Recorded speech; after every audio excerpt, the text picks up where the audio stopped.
Bulletcast for life.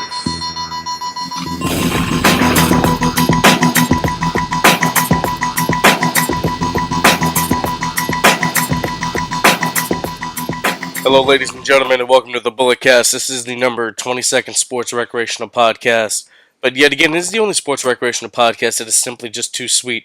I'm your host, the Podfather. I am your reigning, defending, undisputed Bulletcast heavyweight champion. 31 days down. Hopefully so many more to go, but I am defending the championship this Sunday at Hell in the Cell. Do I wish it was inside the cage? Yeah, probably so.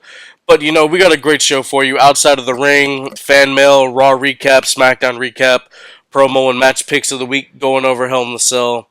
And I'm joined by my tag team partner. He hates you if you're from, Winnipeg, Montreal, Toronto, Vancouver. I got the Canadian Destroyer, Brandon. How's it going there, guy? It's going great. Sound a little under the weather, so I'm going to stay a little far back from you so I don't get it, Hey, But, hate's a very strong word. I don't hate you. It's just a disdain. A disdain. Because hate takes a lot of energy to hate something. I don't hate anything, really. Wow, really? Because, hate takes a lot out of you. You don't want to give them the time of day if you hate them. Wow, that very strong words. So I'm not going to give Canada the time of day. Very strong words by the Canadian Destroyer here, ladies and gentlemen. That's why he's around, man. He's probably the standard bearer of this podcast, 85 weeks down, we're going strong. Alright, let's get into the news from outside of the ring. So, apparently WWE is interested in bringing back a retired championship. I've heard rumors of it being the European Championship that was around back in the mid to late 90s, and of course, the Hardcore Championship.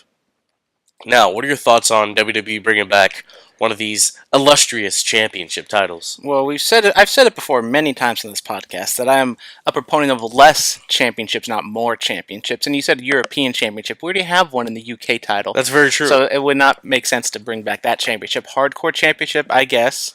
That makes the most sense. I mean, you can bring in a TV or a network championship, which, I don't know, maybe you just have the network championship to only defend it on, pay-per-views or network specials or something like that. NXT, something like that. Yeah. The hardcore title, the 24/7 rule, it was fun. It was a great time during the Attitude Era. Obviously, the European title, that wouldn't exist because, we got the UK Championship. But I don't know. I mean, what other retired championships do they have? They had that martial arts one back in the 70s. I don't think they'd bring that back.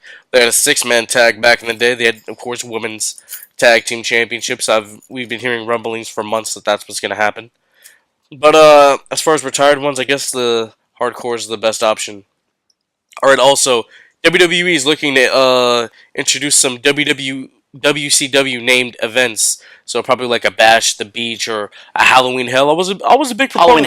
Halloween Havoc, I'm sorry. I had APW on the mind. That's like the biggest one, according to Eric Bischoff. Halloween Havoc, I was a big proponent of that. I enjoyed it. They had Slamboree and that Fall Brawl. Fall Brawl, exactly.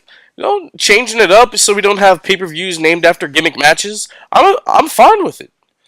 Yeah, I mean, you have the rights to it. It already has some sort of cachet built in, even though, WCW went under 18 years ago at this point. So a lot of people like myself, I never watched a WCW event live in my life, and I'm 24 years old, and I've been watching wrestling for most of my life. Exactly. But I still would love, it doesn't have to be WCW names. You can think of just random gimmick names, not gimmick match names like they have now, because once again, I've said this many times, I don't like having Hell in a Cell, Elimination Chamber, because it just kind of, when you have a gimmick match event up in advance, okay, we're going to see a Hell in a Cell here, and it's not as eventful or as newsworthy. But if we have a Slamboree or something, and it's like, oh, we're going to have a Hell in a Cell here, just out of nowhere, then it's a lot more interesting. It dilutes the stipulation of the match. Especially when there's 2 or 3 on one show. Yeah, that's not good.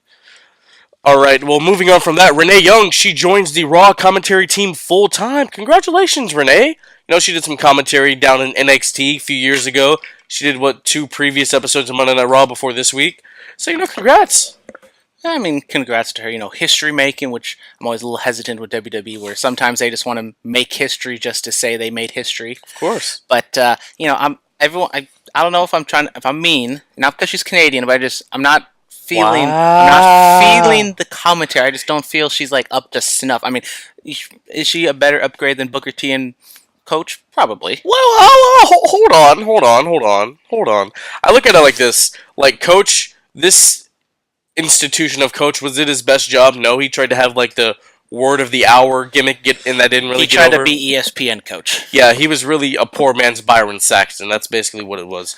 Now, Coach from back in the day, amazing. Booker T, better than Renee because he's a wrestler. He knows the business. Now Renee, she adds like little snippets and little limericks here or there that they work for what's going on. Like when the Shield was getting beat down, she was like, "This is absolutely despicable" or something like that. Yeah, I hope with Renee being on the commentary desk that she's a true babyface. Like honestly, Byron Saxton, I like what he does because he's a true babyface. He doesn't, sometimes a little nerdy and he does some Byron Saxton type things, but he sticks down the middle.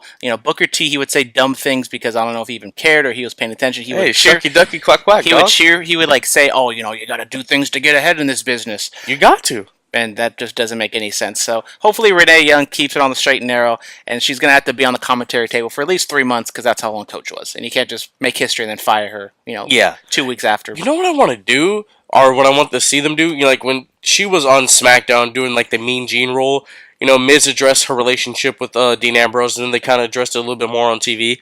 They should ask her, what's Dean's mindset been like since he's been back?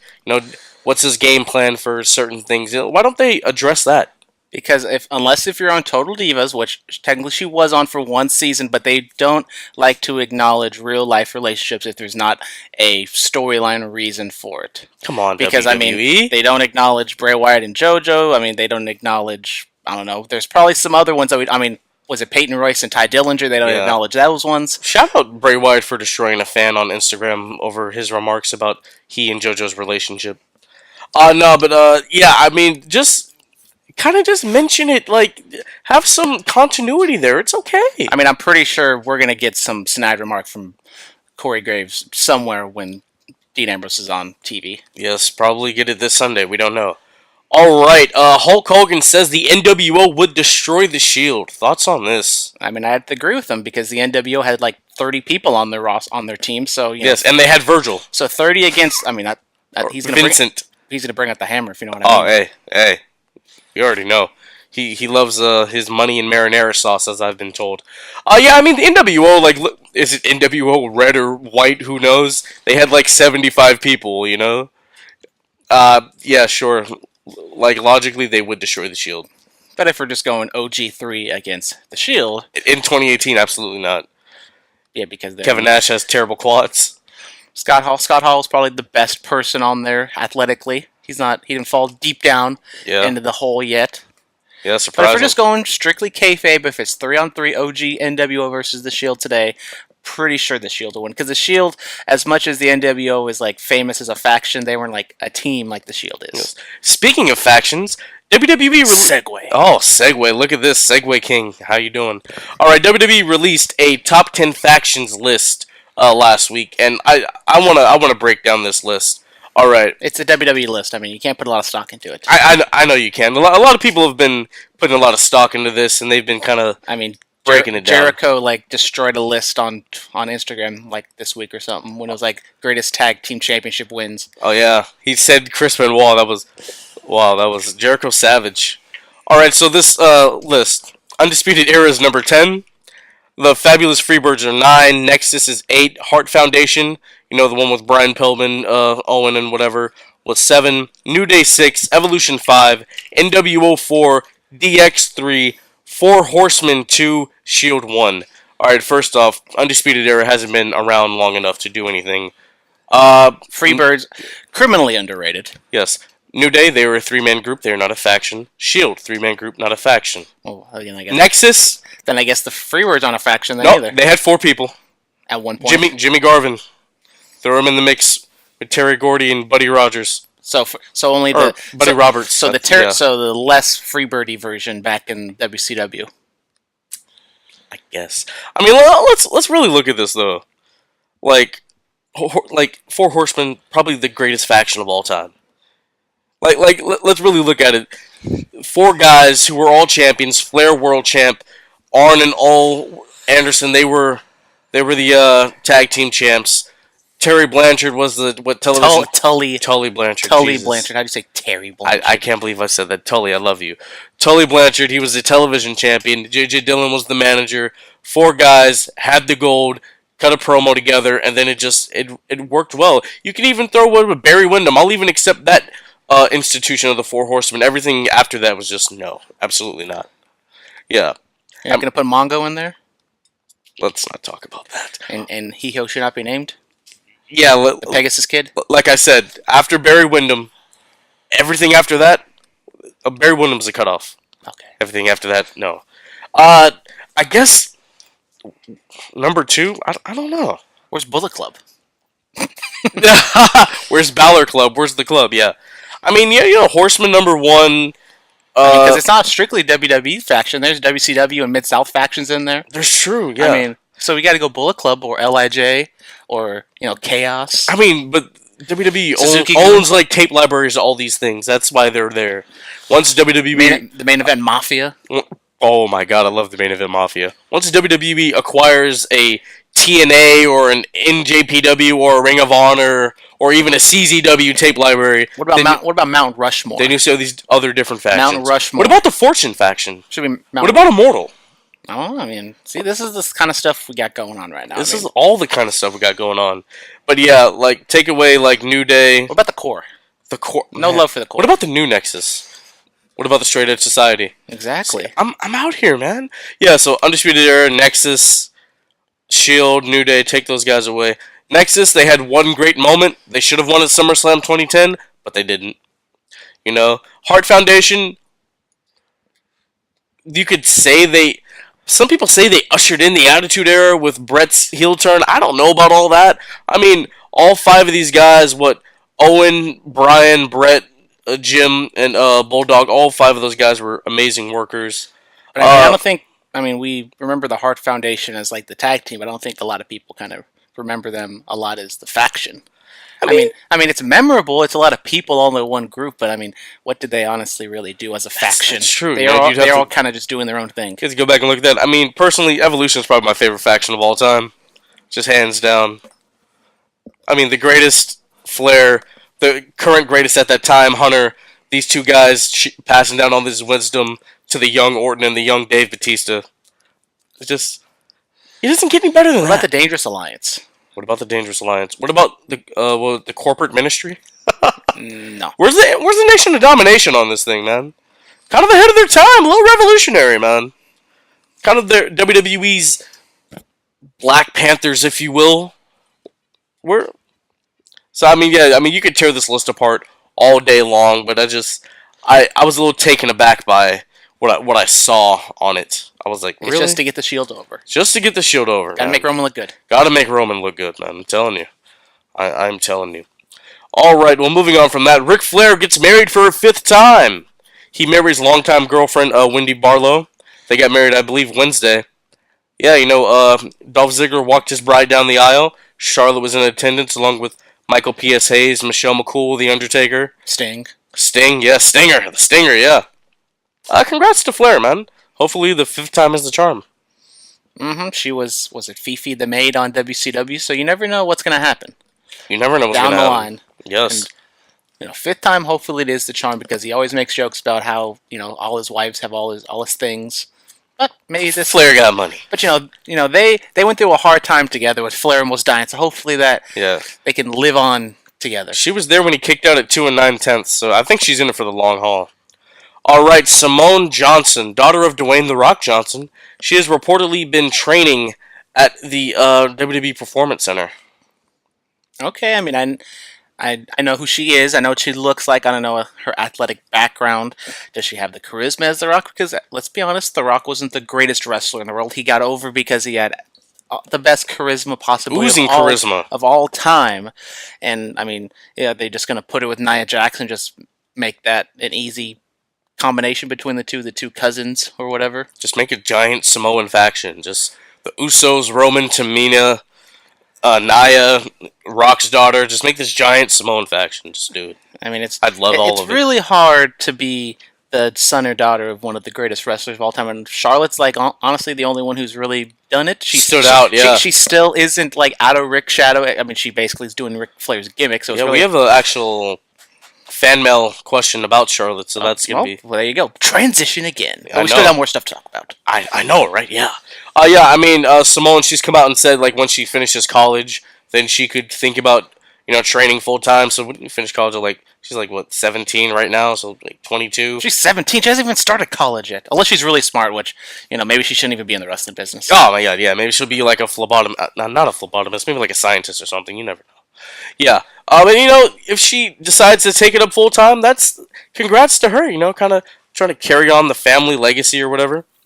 All right, Cody versus Aldis 2, October 21st, 2018. That is the rematch for the NWA's World Heavyweight title between Cody Rhodes and Nick Aldis. Thoughts, comments, concerns, questions? Where's this taking place at? I know it's the NWA's 70th. Oh, it's at the 70th anniversary? Yeah. Okay. 70th anniversary show.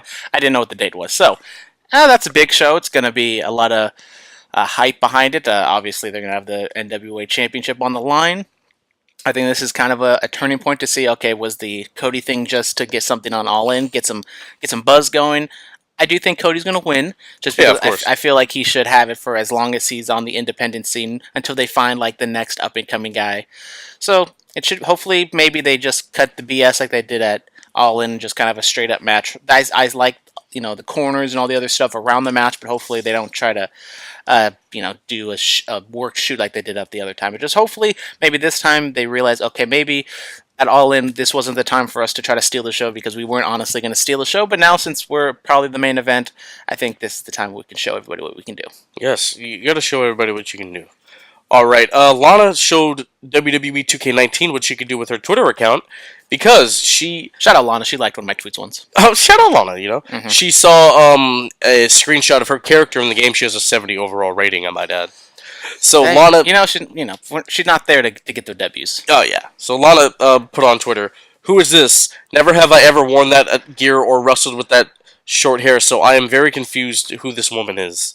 And I'm sure you saw the picture or whatever that was going around social media. Thoughts on that? Yeah, I mean, technically, she did like an I, Tonya spoof photo shoot once, and I guess that's the reason why they based that character, that outfit off of. I don't know why you would do that instead of just doing something where, wear her little singlet and her ponytail like she always does. Yeah. I mean, maybe, I don't know exactly when the time was that they started developing these characters, so maybe this was before Lana really started wrestling again, so that was like the last time they saw Lana in sort of wrestling gear, so they just kind of went off of that.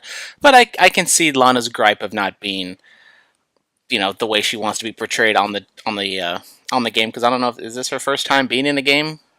As a wrestler? As a wrestler. As a wrestler, yes. Okay, because I haven't played 2K in like 2 years, so I don't know. I remember she was with, she was a manager, but I don't remember her being an actual wrestler. Yes. And shout out to Tommaso Ciampa, who doesn't want anybody playing with him, so that's why he's not in 2K.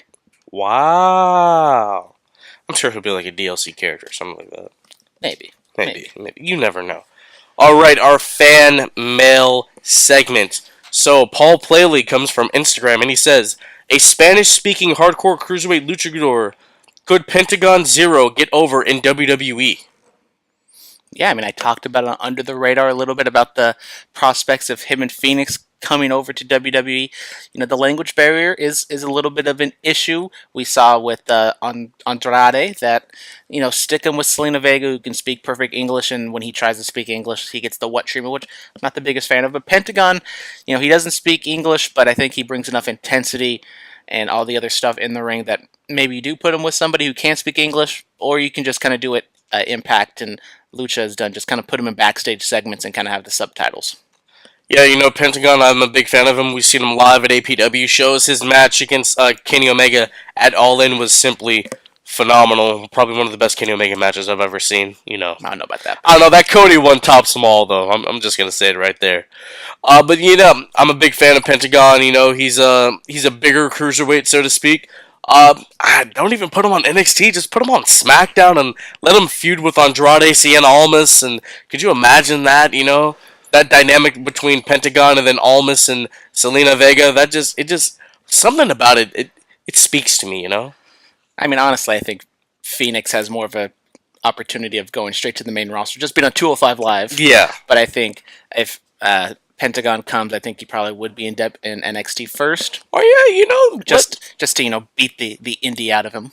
Let Pentagon run with NXT. He can have matches there with Matt Riddle, Ricochet, Pete Dunne, probably even Adam Cole, Roderick Strong. So there's a whole line of guys he could wrestle with in NXT. Probably even a match between Pentagon and Velveteen Dream would be simply fantastic. Or put the cart before the horse. We don't even know if they're going to sign or not. Exactly. We're fantasy booking right now. We're in the fantasy booking stage. All right, let's get into our some other fan mail. So Big Al, he emails us. Where does Charlotte rank among the greatest women's wrestlers of all time? I think she has to be up there. Yeah, it's honestly it's not a really long list because women's wrestling. I mean, there's a bunch of people. There's like Mildred Burke, and there's like other people who like were pioneers. Wendy Richter. I don't know if I put Wendy Richter up really? there. I don't know. We putting Moolah up there? I think you kind of have to put. I wouldn't put her at number one. Put Mae Young up there? I don't think you would put Moolah as number one just because of what she did to the women's business. She honestly hurt it more than she helped it. Yes, true. So very I mean, true. props to her. She was a big time star in her time, but then once it shouldn't have been her time anymore. Putting Stephanie up there, former women's champion. No, I think you got to put Mildred Burke, or fabulous Moolah. You got to put Alundra Blaze. Alundra Blaze, I guess, in there. Trish and Lita, stuff like that. Gail Kim, Awesome Kongs, people like that. But Charlotte's still pretty young, even though she's like 30 or something right now. So she's like 32. So she's a little. She's up there in age, but she's still pretty young in her career. Yeah. If you give me a list of all the people, maybe she'd crack the top 10 now. Yeah, because I look at it like Trish Stratus is my favorite women's wrestler of all time, but Charlotte over the last last year and a half, she's easily crept into that my number one. She's like almost there. I think she is my number one. After that match with Asuka earlier this year in Mania, I think that's. And there's also a bunch of Japanese women that I haven't mentioned that probably are better than, to be honest, better than Charlotte. So that's true. Why I'm more hesitant than you to put her at number one. I'd hesitantly maybe put her in the top 10. Yeah, I mean she's crept in. She's really crept into that number one spot. I mean that match with Asuka, I don't know if it's solidified it for me, or maybe she has to do one or two more big things or big matches or big moments. But if she's not my number one, then she's toeing the line. She's like on the fence. She's like 1 foot over the line of number one, so to speak, I guess. All right, Hootie Hoo 420. You remember that guy? That amazing name. So this guy says, what is the appropriate amount of world championships somebody should win? I mean, not 20. Shout out Ric Flair, 21 times the world heavyweight champion. Could you imagine this, like a team having like 21 Super Bowl wins or something like that? But that's not the same. You only get one. There's only one Super Bowl every single year. I mean, it's like as a collection, I mean, how long was Flair in the business? When did he win his first championship? Like 79 until when did he have his last one in like 2000? So, I mean, that's a decent run. Anywho, I don't know if there's a specific amount that like is a cutoff point. Okay, that's way too many. But 16 is kind of a sacred number for Ric Flair. So I mean, I don't want to balloon that and like have people have more than 16-time championship reigns. I feel like Tanahashi, I think, has had like 7 or something for New Japan, or maybe even a little less than that. So, I mean, that's a lot for New Japan. I mean, I don't think you should have a lot of reigns. I feel like should be a single digit. I like it just because that you should have. We shouldn't base it off of how many times you've won the championship. Like Sasha Banks, she's won how many 4 times, but she hasn't defended it once. I think you should be remembered for how many times you successfully defended it. Now you should be remembered for the reign, like what you did with your time with the championship. Because I mean, Dudley Boys have probably won like 40 different championships, and yet, I mean, does that even matter? Because you win and lose it all the time. Yeah, I mean, so like, if we had to put a number on it, would it be like 7? Does that sound reasonable enough? If you have like a long 15-year career, I think 7 is manageable because you can have a year plus reign every now and then you can have a short couple months. So I mean, I don't want to just handcuff myself and say, okay, once you get to 10, once you get to 7, you can't have any more. It's just I think you just have to be disciplined in your booking I think and just kind of have the people you want on top and, be disciplined and don't hotshot. I mean, like, Not everyone deserves to be a champion. yeah, sure. I mean, what Batista won like 6, Daniels won 4, Punk won like 5, Taker won like 7. So I mean, yeah, it really depends. All right, our last fan mail question. This comes from Jack the Packer guy. What's the greatest Hell in a Cell match ever? You never forget your first. I mean, the first Hell in a Cell match. I mean, come on, a European champion, Shawn Michaels, going in there against the Dead Man, and he has some help from Kane, but in the record books, HBK defeats Undertaker. Thoughts? My favorite Hell in a Cell match, I mean, obviously the first one was great. It had blood, it had the story with Kane, it had everything like that. But I think my favorite Hell in a Cell match is the Undertaker Triple H match at WrestleMania 28. I think it had, honestly, the greatest kick out of all time, the super kick into the pedigree. I really like that one. I can't remember all the different Hell in a Cell matches off the top of my head, but obviously the ones that stand out... The one that stand out should be the ones that I pick, so that's the one that I love the most. Oh my god, you're right. Really looking at it, I mean, there have been so many, but Hunter and Batista, Cactus Jack, and I love Undertaker and Brock Lesnar a lot. Yeah, that was good. Cactus Jack and oh my god, what's his name? Hunter. You know, you had what? DX and Legacy. You had DX and the McMahons and Big Show in one. There have been so many Hell in the Cell matches. I said the first one because the first one, first time ever is they hold a special place in my heart. But really looking at it, like the first ever Bullet Cast champion. Oh my god, there you go, man. You're up there with some of the greatest. You're up there with like a Buddy Rogers or a Harley Race. You're legendary, my guy. Mm-hmm. We're gonna have like a porcelain statue of you. And porcelain. Yeah. I don't know. I guess I would have to go with that WrestleMania 28 one. Really looking at it because I thought the streak was gonna end at that point in time. I think my heart stopped. At least that's what it felt like. I mean, that was like a really big mark-out moment, so I might have to agree with you on that one. Going with Mania 28 and Hunter versus Taker. Alright, let's jump right into this Raw recap. So, Finn Balor picks up a win over Elias. Don't care. Don't care. And this is tied in with the Foley thing. Yeah. So the whole thing was Foley came out and he said that Stephanie granted him the ability to make a match. So he left the ring and didn't make the match, but then Elias called him out, so then he came back in and then made the match. So is he going to just leave the ring and then make the match from the ramp? I mean, that was a little thing that didn't make a whole lot of sense. That didn't make a whole lot of sense. Yeah, Foley, I mean, he got fired. I don't know why he has the ability to make matches. But yeah, he made this match. And Balor picks up a win over Elias. Finn Balor won on TV, good, but just convoluted 50-50 booking at its finest. I'm just going to move on from it. I don't want to talk about it.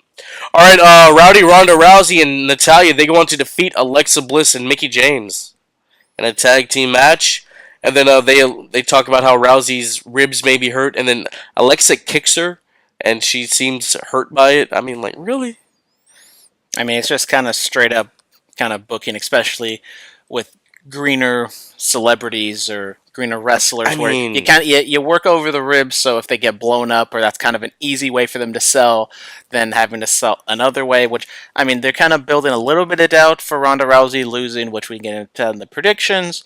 I really like the promo she had after the fact, the backstage area, where she was like, it doesn't matter if I'm hurt or whatever, I'm still the best in the world and I'm going to win no matter what. Look, Ronda Rousey, this is my problem I have with what they're doing with her. All this eye makeup, the gloves, and the gloves don't really bother me. All the eye makeup and all this kind of over-exaggerated, really happy to be here stuff. Look, she kind of sort of needs to be the female Brock Lesnar. Like I don't take no S from anybody. I'm here to kick ass and win championships. That's the attitude she really needs. Kick ass and chew bubblegum? Yes. And she's all out of bubblegum. R.I.P. Roddy Piper. I mean, why don't we just run with that? I mean, I'm not the biggest fan. I mean, maybe that's her MO to have the eye makeup or the Black Swan type gimmick on her eyes. She looks like Mantar. I wouldn't say that, but I mean, yes, when she came out, was it the Alexa Bliss match where she had the eye makeup and it was just all over the place? I was like, I don't know what you're doing here, Ronda. You look I mean, she looked beautiful when she was just in MMA with no makeup. She would just come out like a bat out of hell. She looked perfectly fine like that. I don't know why she's trying to. Maybe she's a little. She wants to look prettier because that's what all the other women do. They all wear makeup when they wrestle, but I don't think. I think it's Vince. I don't think you gotta wear makeup out there. God damn it. And then they mess up the whole ring mat for everybody because there's just blotches of makeup on the ground. Yes, all those blotches. I mean, yeah, that's kind of my problem I've had with Ronda Rousey. And then Alexa Bliss, she wore a sling for like a week and now it's just gone. Like, come on, really? Well, Alexa, if Vince can't remember it, then how are we supposed to remember it? Look, Alexa can have her rematch at a later date. Like, sell the injury or pull a Bob Orton and get a cast. I mean, come on, like, really?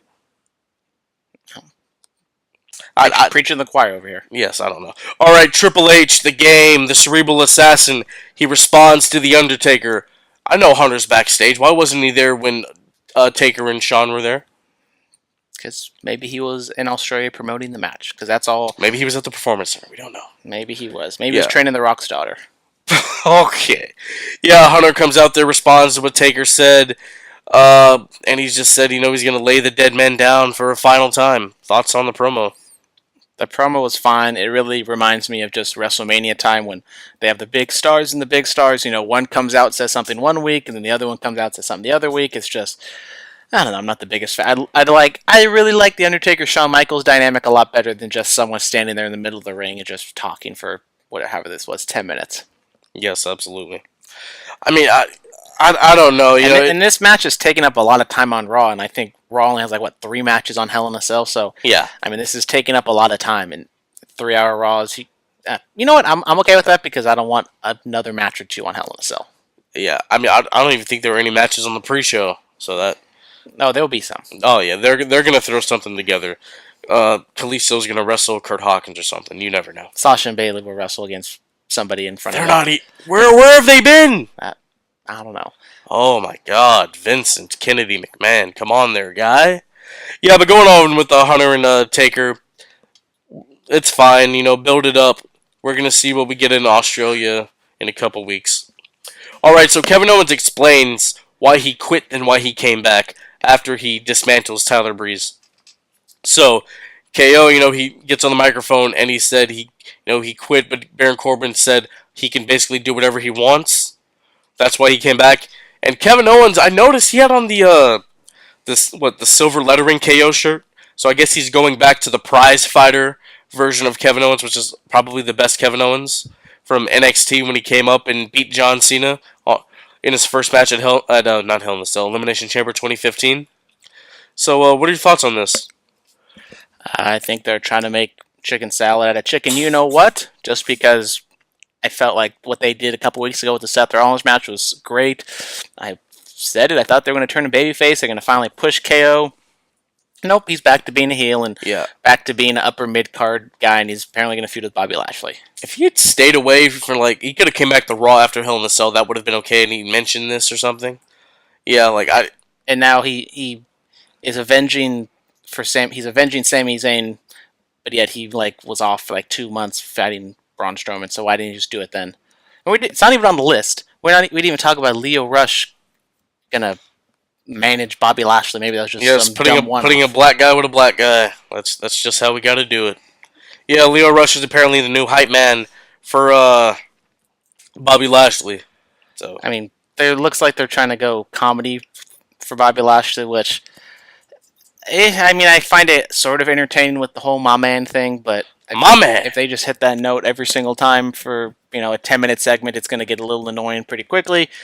But hopefully this is just somewhere to get Bobby Lashley out of his shell, because I was banging the drum and leading the bandwagon. It's like, okay, he could do something. He was good in Impact, and he's just maybe even worse than what he was 10 years ago when he was in WWE.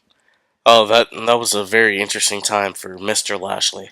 Yeah, I don't know exactly what's going to go on here. Maybe Leo Rush is going to take a apron powerbomb from Kevin Owens. You never know. All right, so we alluded to talking about Mick Foley a little bit when he was interrupted Elias's concert or whatever. So Mick Foley interrupts Elias's concert, and he talks about Elias Sage, how he's going to be a future Universal Champion sometime down the line. And Mick Foley, he was talking about 20th anniversary of his Hell in the Cell match with the Undertaker. Talks about how gets thrown off the cage, and there was just something in the air that night. There was just some kind of magic in the arena to where the gurney couldn't get around the cage, so they lifted up a Taker arising to the heavens, and he gets off the gurney and he climbs up, and he felt stronger that night because of the atmosphere and the electricity that was in that building that night. And then he talks about how he's going to be the special guest referee for Roman Strowman for the Universal title this Sunday. Yeah, kind of came out of nowhere, because wasn't it like last week they were advertising that he was going to talk about the Triple H Undertaker thing, and then they just scrapped that entirely, and now he's just going to be the special guest referee. So I don't know if that's them booking something on the fly, or if they actually intentionally swerved us like that, because I think even Elias said something like, "Oh, aren't you here to talk about the old man?" Yeah. So, I mean, him being the special guest referee, I think Cole even said he doesn't even need to do anything. So what's the point of having a special guest referee? It's just there to get heat on Braun and have people kind of cheer, or maybe not boo Roman as loudly. Mick has a new hip, probably has a little more pep in his step, probably taking a power slam. You never know. You never know. I mean, does it add something to Roman Strowman? Bars. Sure. I'm out here, man. My new EP is going to be dropping pretty soon. I got my song Arguments is coming up. My song Tactics, we're dropping some fire. Shout out Wale, he dropped an EP. There's a line where he talks about Harlem Heat and Booker T. Of course. That's like the only wrestling line I heard. Check out my boy Wale's Bad Guy freestyle from a couple years ago, straight fire. Yeah, but moving on, does it add something to this Universal title match inside the cell? Sure, I guess. There's the guy who pioneered the thing just by being thrown off the cell, but it's going to be something interesting. All right, so Dolph Ziggler and Drew McIntyre, they retain their Raw Tag Team Championships against the B Team. The B Team gets their rematch, and they lose. I mean, as they should, I guess. They're building up these two guys, and being with Braun Strowman. It's just building up Ziggler and Drew to make Roman look good. That's all it is. You got to make Roman look strong, guys. That's the whole point of everything on Monday nights. All right, so the Shield, meaning Seth Rollins and Dean Ambrose, they evade arrest by outsmarting Baron Corbin. So we kick off Monday Night Raw with Braun Strowman and all the heels who attacked the Shield the previous week. And I guess they're called the Dogs of War, which, God, that's terrible. That's disgusting. The Dogs of War versus the Hounds of Justice. Oh my God, book it. Book in the damn territory, yeah. So then the Shield come out with like axe hands or whatever they were, giant pieces of wood. And axe handles, which are, axes minus the actual axe blade. Axe handles, yeah. They just start attacking all the heels that attacked them. I don't know if the AOP was really out there. That just makes them look weaker than they already do. And then, yeah, this leads to a whole bunch of cops, being backstage, and, Baron Corbin tells the Shield to leave the premises. Roman kind of steps up to one of the cops, and then, Seth's like, hey, yeah, let's just go. So the Shield leaves or whatever. And then after Drew and Ziggler retain their titles, they get assaulted by Ambrose and Rollins.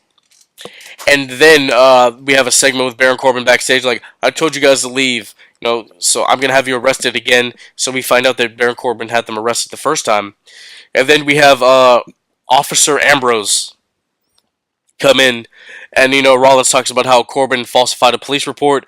Officer Ambrose starts to read or recite to Baron Corbin his Miranda rights, and then that leads to Baron Corbin saying, hey, can we work something out? And then there's a little segment with Dean, I guess, talking to his I believe that was his cousin Ambrose, and Dean's like, you did us a solid, next time I'm in jail I'm gonna call you or whatever. And this leads to Dolph Ziggler and Drew McIntyre finding out they are defending their tag team championships against Ambrose and Rollins this Sunday. It's too much to ask for WWE to get people to play cops who actually look like cops. Like, could you not get any off-duty officers like to show up in their uniform? That guy didn't look like a cop. Ambrose kind of looked like a cop, I guess. But the other guys, when the Shield or when Roman was just staring down the cops and looked like a complete d-bag.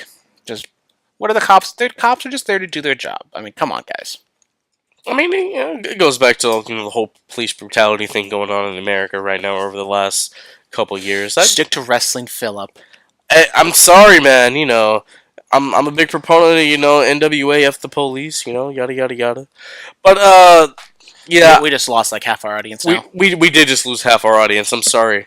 I care about what's going on in America. I'm sorry, people. Yeah, but no. What's the typical look for a cop then? Well, I mean, I don't think cops are allowed to have beards. Like everybody had a beard. I'm pretty sure are cops not allowed to have beards. When's the last time you've seen a cop with a beard? Wow, hold on. I think you're right. Exactly. Wow. Damn. Maybe in New Orleans they're allowed to have beards. It's the South. They're a little more relaxed, I guess. Sure. Whatever. and it's like these people in blue dress-up shirts with like a little New Orleans police patch on the side. Yeah, I don't know what that was. Amateur hour. Big amateur hour. Come on, WWE. Spend a little extra money. Get a real cop. Have some real casting calls. I don't know. Yeah, but I don't know what's going on there. The wannabe run-em-all cops and the Shield. That was interesting. So anyway, Raw goes home with Just have them be security. security. It's a lot more believable, but then you can't do the whole arrest angle. It's very true. All right, so Raw goes home with Roman Reigns. He gains some violent revenge over Braun Strowman. His music hits. He's standing on the announce table. Braun makes his way up to the ramp. Superman punch. Roman picks him up. Simone drops him through the floor. We go home. Because you gotta make Roman look good. Got to make him look good. You got to. Roman has to have his arms up in the air and ooh-ah, Got to make that happen. He's the big dog. He is the big dog. All right. So now, ladies and gentlemen, we move over to SmackDown Live. Andrade Cien Almas defeats R-Truth. Poor R-Truth. He was Poor riding. R-Truth. He was riding high off that main event and win against the Miz, and then almost comes by and defeats him. So it looks like we're having two intergender feuds on SmackDown. Which, I do like the pairing of R-Truth and Carmella. I wish they had some sort of explanation for why Carmella is all of a sudden a babyface now. I love it. Which it's fine. She's kind of back in the big Cass Enzo type Carmella era. So Oh wow, big throwback. yeah, like 2 years ago. Yeah, no, I mean, R-Truth and Carmella, Mella is money. R-Truth is a character. He's just a giant character. Mixed match challenge partners, so it makes sense why they're teaming or being together, so to speak. I'm fine with it. I think I really am. Yeah, I think you can have a lot of fun with their backstage shenanigans. Obviously, they're going to have stuff for mixed match challenge, but I think you can do stuff with them on SmackDown, especially the days where they wrestle on the mixed match challenge show. Yeah, I didn't realize how truly funny R-Truth was. This is going to be a lot of fun to watch. I'm excited. All right, Rusev Day. They become the #1 contenders for the SmackDown Live Tag Team Championships. It's going to be the battle of the days this Sunday. Are you excited? I mean, I wouldn't say I'm excited, but I was surprised that Rusev Day won. I thought it was going to be sort of a lock that the Bar was going to win just because they're advertised for what is like the Australia show, maybe even the SmackDown 1000. There's so many shows they're advertising. The Money Down Under show. It's getting very confusing up to this point. So I thought, okay, maybe they're going to put the Bar. Maybe Bar wins. Maybe they kind of do back and forth that Australia. But nope, they're just putting Rusev Day over, and it got a good pop from the crowd. It's going to be interesting to see what the crowd response is with two baby faces. Rusev Day obviously hasn't been as hot as it used to be, but New Day is always kind of popular. So going to see what San Antonio who they like better. Yeah. So, does Rusev Day win here? Because, really thinking about it, in the last 6 months, Rusev will have fought for all the titles on SmackDown, and if he doesn't win on Sunday, he will have won none of them. Well, that's just the cards he was dealt. To the way the cookie crumbles. Oh, wow. Big analogy. All right, Charlotte Flair, the SmackDown Live Women's Champion, defeats Sonya Deville. And, she's celebrating with the crowd, taking pictures with fans. And a fan from the WWE Universe attacks her, and it is none other than Becky Lynch. Becky Lynch looked like Maryse's mom. If you watch Ms. and Mrs., you know who I'm talking about. She did. But I didn't. It did look kind of fake that Charlotte just happened to go what are the odds that she just happened to take selfies next to fans that were right next to Becky Lynch's disguised body? But I mean, I thought it would have been a little more believable maybe if you like if she jumped the barrier. But then I don't know if they want WWE giving people ideas to do that. Yeah. If you want to show a fan jump in the ring, even though if it is an angle. I mean, besides that, I thought it was all right. Becky showing good fire, straight fire. Straight fire. Yes. But Becky Balboa. I like the backstage back and forth they had last week more than this. They're definitely putting all hands on deck to make Becky a heel. So, I mean, I guess they did their job. Yeah, I mean, really looking at this, I've been hearing comparisons like Stone Cold Steve Austin to Becky Lynch or whatever. I think it's more of a Randy Savage type role. Because I mean, really looking at it, if there was no Elizabeth during that time period when Macho Man and Hogan were going through their thing, you're cheering for Macho Man. Macho Man felt like he was wronged by Hulk Hogan. I mean, why wouldn't you cheer for him? It's really the same thing here. Whatever you say. Whatever I say? Sure. We can't make these wrestling generation comparisons. I mean, sure you can. I'm not feeling it. You're not feeling it, really? Really? Maybe is the title Elizabeth? Is that it? Women aren't objects, Philip. Okay, that's not what. All right, so Jeff Hardy defeats Shinsuke Nakamura by DQ because Randy Orton, hangs him up on the top rope. Nice to see the United States champion on the show finally. Yes, I haven't seen him in a while. Nice to see that red, white, and blue strap. All right, yes. So then Randy Orton proceeds to attack Jeff Hardy. Then Jeff Hardy, gets the better of him. Twist of fate. Randy Orton took the twist of fate the correct way, I might add. And then a Swanton bomb, and Jeff Hardy stands tall, going into their match this Sunday inside Hell in the Cell. Yeah, just straightforward. I don't feel like this match should be in a Hell in a Cell. I mean, they've had some angles where it's kind of heated, but I think AJ and Samoa Joe more deserve to be in. I mean, I think out of all the matches on the card, AJ and Samoa Joe is probably the only one that would deserve to realistically be in Hell in a Cell. But we all know Jeff Hardy wants to jump off tall things, so he gets his wish. True, very true. I mean, this is probably going to be the end of this because I don't see how they could prolong this feud anymore. So especially what's going to happen at the match. Yeah, exactly. So this Hell in a Cell was meant to end feuds, so this is a feud ender. So it makes sense somewhat, somewhat so to speak. All right. So AJ Styles empty arena promo. This was really good. AJ isn't the greatest on the mic. He's good. He can hold his own in some circumstances. This was simple. AJ discussed Samoa Joe talking about his wife and his 3-year-old daughter, and he said he's gonna avenge that at Hell in a Cell in their match for the WWE title. And then later on in the night, there was a segment, Night Night AJ. Oh my God! If they release this children's book on WWE Shop, I might have to buy it. Young Bucks better watch out. Young Bucks better watch out. This was.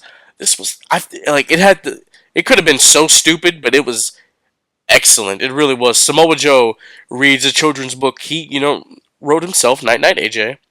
And great illustrations, by the way. I didn't know Samoa Joe was so talented. I didn't know Samoa Joe had all this talent, man. He's not just a Samoan submission machine. He's not like most girls. Okay. Oh, all right. No, but yeah, man, this segment was great. He reads the book, tells us what's going to happen to AJ Styles, how he's going to take the WWE title. It's going to be a happy ending. And at the end, it had Samoa Joe with the WWE Championship, and then AJ's wife Wendy, and then his little girl. So this was a hero. This was a big success. I thought both segments were really good. Styles was good here. I don't think the best promo AJ's ever cut. One thing that I did like is where they did the false finish of him gonna cuss, and then he stopped himself and then said something else, which I liked it a lot better than when they do the whole fake thing where he's gonna say a curse word, but then the other guy interrupts him. It was AJ trying to show some composure. So I did like that. The Samoa Joe angle with the children's book, when I first saw it, I was like, oh boy, this is gonna be terrible. And to be honest, it wasn't. I don't know if I would believe that Samoa Joe would go through all the work to do all that, but it is what it is. So it was what it was. I had low expectations for the Night Night AJ segment, and it exceeded them. Yeah, it was good. I can't wait to see what they do this Sunday. All right, so Brie Bella and Maryse was the main event of SmackDown Live. Thank God they only wrestled like 30 seconds. There was a disqualification. Brie technically won the match, and then after that, it's just a couples brawl, really.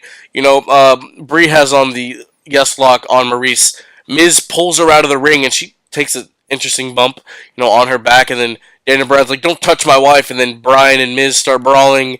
Maryse and Brie start brawling. It's just a whole big kerfuffle. Thoughts on this? Yeah, I mean, when Daniel Bryan attacked the Miz because Miz put his hands on Brie, I think that might have been possibly the highlight, except for when he actually came back of Daniel Bryan's return thus far. I think it was really over. People were just cheering like crazy for Daniel Bryan just kicking the hell out of the Miz. I mean, I feel the same way I do with this match as I did with the Lana Selena Vega stuff, where I mean, especially with this one, I don't feel like there's that much heat because we have seen these two girls wrestle a lot, albeit 10 years ago. But Yeah. it's not like Selena and Lana where we don't see them fight at all. So it would be more of an attraction. So I feel like you could have waited off on this match and maybe done some sort of promo segment or like some sort of maybe they do the contract signing, which is always you could have done the same thing where Miz ends up putting his hands on Brie and Bryan just kicks his ass. So, I mean, and even Maryse, I mean, as you said, they didn't even wrestle that much. So I don't know if that's a sign of Maryse not being in ring shape or not being able to wrestle. So, I mean, obviously I think she can wrestle, but I just don't think she should wrestle because she's not very good, to be honest. Well, they built it up like Maryse comes back after giving birth, 5 months later, and she's ready to come back. And then Daniel Bryan took him like, 3.5 years or whatever to come back. So, they're playing up that whole angle, which is, that's what Miz and Maryse do. They anything that they can brag about, they'll do. That's basically what it is. Alrighty, you ready to recap Hell or predict Hell in the Cell? Sure. Not that a lot of matches on here, but I thought there was going to be less matches, but alright. Whatever. Let's make it happen. The Bulletcast Championship is on the line, or it doesn't have to be, It doesn't have to be, but you're a good guy. You're a fighting champion. I'm a good guy. Alright, I am a fighting champion, you're right. So the SmackDown Live Tag Team Championship, it is the battle of the days. Maybe they'll even get a spot on Days of Our Lives. You never know. The New Day defends the championships against Aiden English and Rusev of Rusev Day. I will go with New Day to retain. New Day just got the Tag Team Championships. I think maybe if they haven't teased it at all, so I think this is a way to maybe do the breakup of Rusev and Aiden English. I will go with New Day just because they just got it. I think they're going to hold on to it for at least a little bit. Yeah. I mean, I'd pick New Day too. I don't think it's their time. As all the things you just said, New Day, they just got him back. So let them run with it for a little bit. Mm-hmm. All right, Jeffrey Nero Hardy promises to render Randall Keith Orton obsolete inside Hell in the Cell. I'm going Randy Orton. Okay. I think we all know what's going to happen. Jeff wants to jump off the cell. Or what if he... I think it's all... I think he's going to do it. But I think it is all determined on who wins is going to be, does Jeff Hardy hit it, or does he miss it? So I think if you go with Randy Orton, I think obviously you're thinking maybe Randy Orton moves out the way, and he pins him, and that's how the match ends, right? Yes. So I will go with the opposite, just to be different. I think Jeff Hardy will hit it, and he will pin Randy Orton for the win. What I'm trying to think, is Jeff Hardy capable enough to, kind of monkey bar it, all the way at the top, inside the cell, and fall into an RKO? Or am I just... The Hell in a Cell is way too tall now. That's very true. It is. They've raised it a cool couple feet. Yeah, you're right. So I mean, there's be no logical reason. I don't even think you can stand on top of the turnbuckle and grab the cell anymore. No, he'd for sure have to do some climbing. You're right. I apologize. All right, the Raw Women's Championship. Rowdy Ronda Rousey defends against the goddess of WWE, Alexa Bliss. I got Ronda. It's simple as that. Yeah, I think Ronda wins. I don't know if she's going to run straight through Alexa, but maybe they do some sort of thing where they do play with the ribs a little bit, but then Ronda's able to muscle through, and we're going to start getting the seeds planted for this Ronda Rousey, Nikki Bella feud we've all been waiting for. Yes. All right, Daniel Bryan and Brie Bella go up against The Miz and Maryse in a mixed... What am I trying to... Intergender tag team match. I don't know what I was going with. A mixed match challenge. A mixed match challenge. Exactly. Yes, absolutely. I'm gonna go with the yes couple, Brie and Really? Brian, The yes couple. just because they're gonna get comeuppance on the Miz. Miz won last month, so 50-50 booking. Got to make them win this month. You're going into the Super Showdown. Super Showdown for number one contendership. So I mean, you got to at least make them sort of even, I guess. But you can always have the women take the pinfall, and you can put the heat on them instead of the guys. I think Daniel Bryan's going to end up getting the. I don't know if he's going to get the victory, but I think Daniel Bryan and Brie will end up getting the victory. Yeah, I mean, I'm looking at it like this. Maryse can get pinned, and they can say, "Oh, she wasn't really ready. She just had a baby." They can.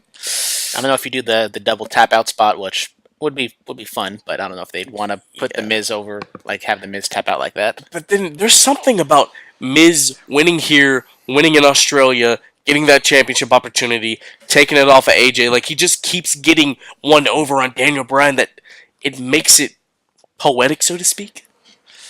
And then we get that match at Mania 35 for the title. I gotta go Miz and Maryse. All right, then. There we go. We got two differentiating matches thus far. Yes. All right. Coming up next is the Raw Tag Team Championship.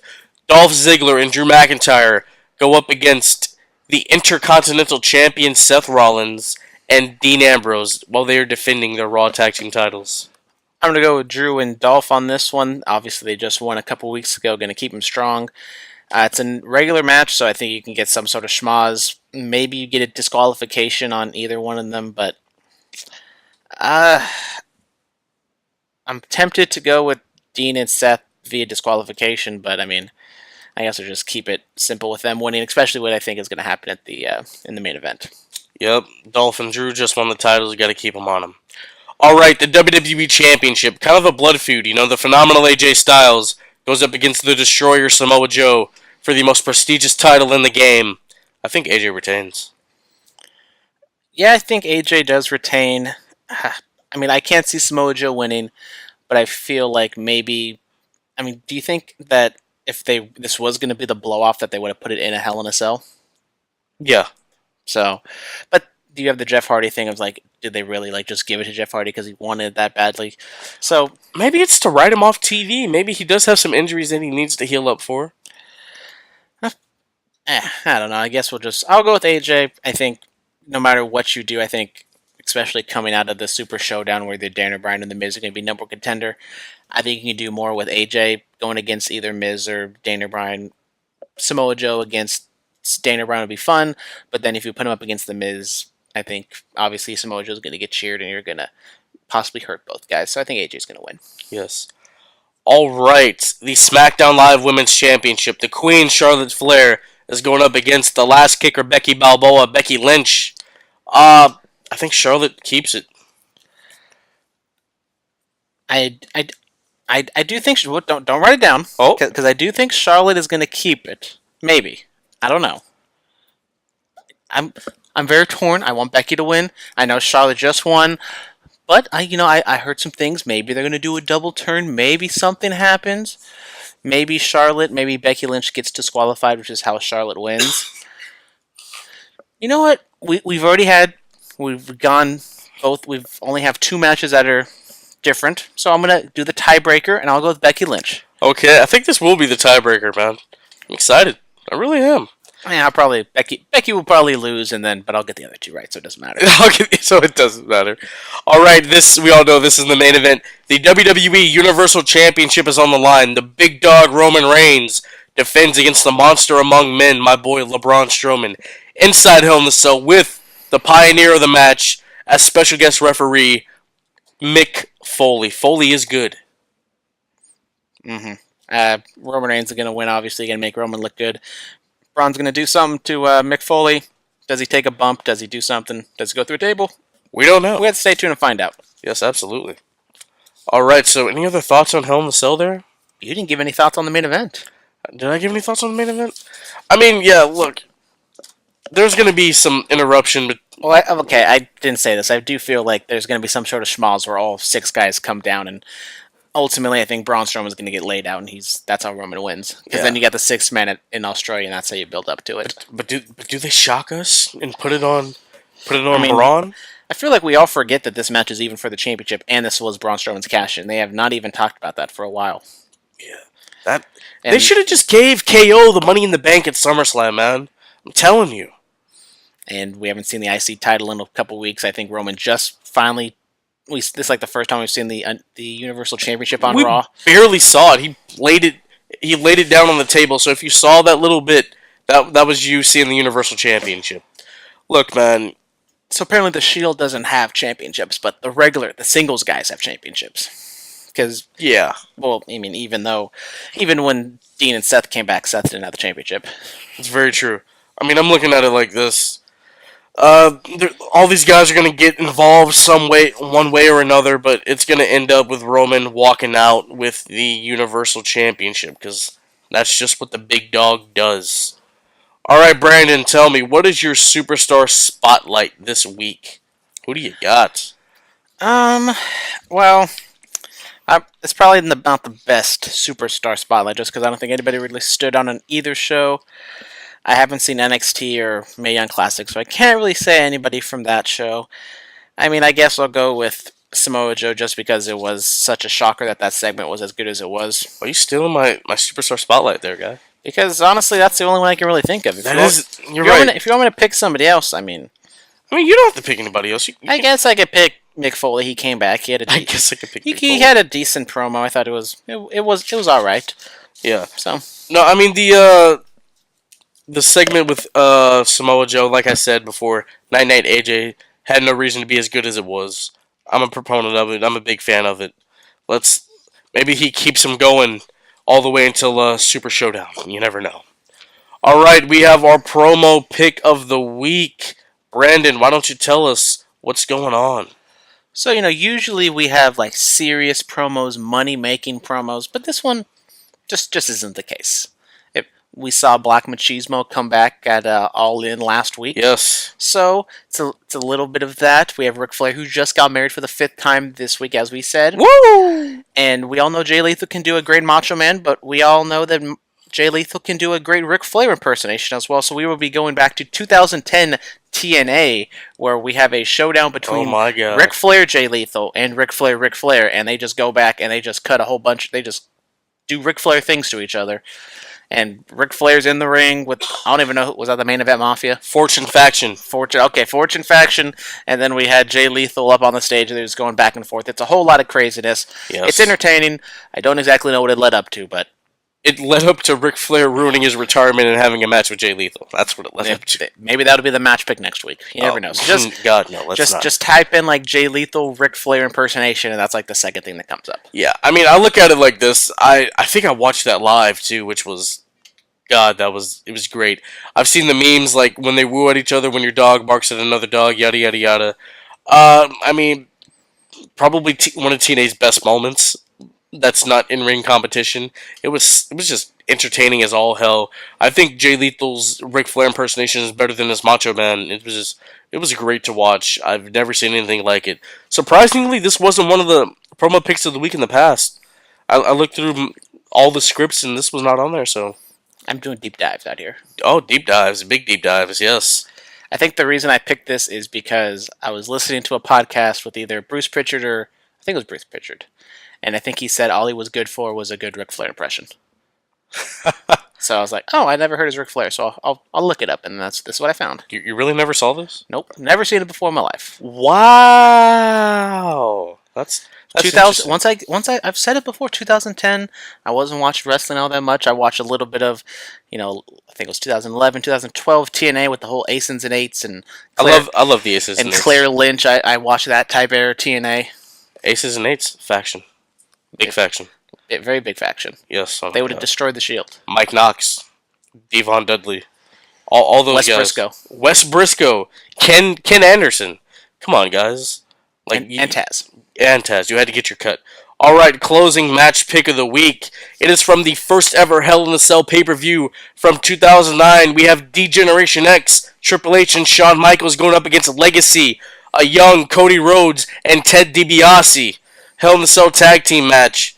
This match was good. I finished watching it earlier today. So, DX is making their way to the ring. Legacy beats him down. They cross roads to Hunter on the stage.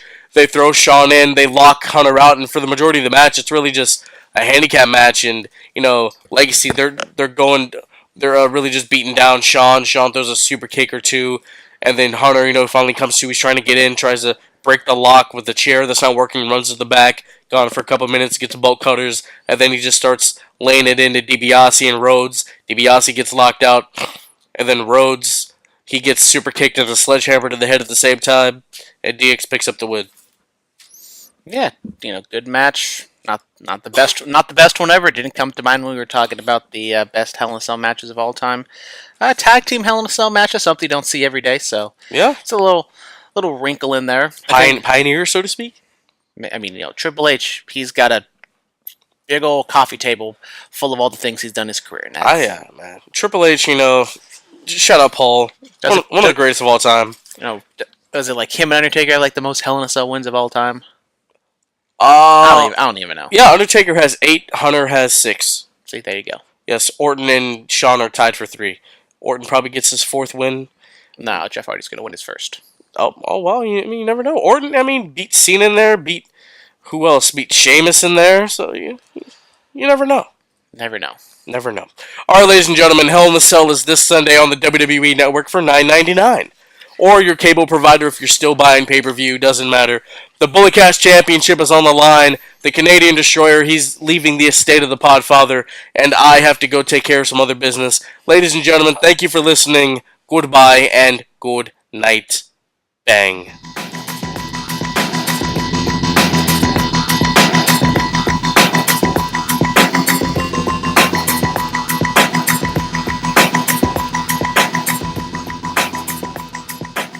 This has been the Bulletcast. Thank you for listening.